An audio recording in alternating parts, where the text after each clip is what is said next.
ला पहिले जो परिपत्रक काढलंय त्यावेळेस गुलाल उधळला, ढोल ताशे वाजवलेत, फुलांचा वर्षाव करून घेतला। मग आता उपोषणाला गरज काय वारंवार?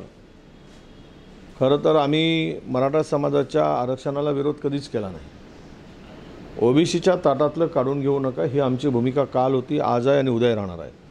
त्यासाठी कोणाच्या बापाला घाबरण्याची गरज नाही आणि घाबरायचा काही विषय नाही। विषय एवढाच आहे की या सरकारने तिकडे देत असताना तुम्ही ज्या मुद्दे जे मांडलेत किंवा ज्या आधारे परिपत्रक काढला त्या परिपत्रकातली काही गोष्टी ज्या आहेत त्यातून आंदोलन मागे घेत असताना त्यावेळेस त्यांना समजलं नाही का? त्यांची कोणी दिशाभूल केली का? की त्यांना कोणी फसवलं का सरकारने? तर येणाऱ्या या त्यांच्या उपोषणातून जे मुद्दे समोर येतील ते मुद्दे अधिक ओबीसी आणि मराठा समाजामध्ये दरी निर्माण करणारे ठरू नये। दोन समाज आत्ताच एकमेकाच्या पुढे ठाकला आहे। विशेष करून मराठवाड्यामध्ये फार एकमेकाशी वैरत्व पत्करल्याची परिस्थिती त्या ठिकाणी झालेली आहे।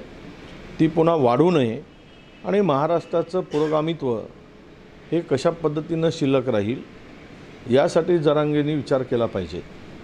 पण जरांगेंनी आपल्या समाजासाठी इतर समाजाचं वाटोळं करण्यासाठी जर उपोषण असेल तर ते सरकारने त्यांना आवरावं, थांबवावं आणि त्यांना देण्यासाठी कोणाचीही हरकत नाही। परंतु माझा थेट इशारा आहे शिंदे सरकारला, आता खूप झालं, बस झालं।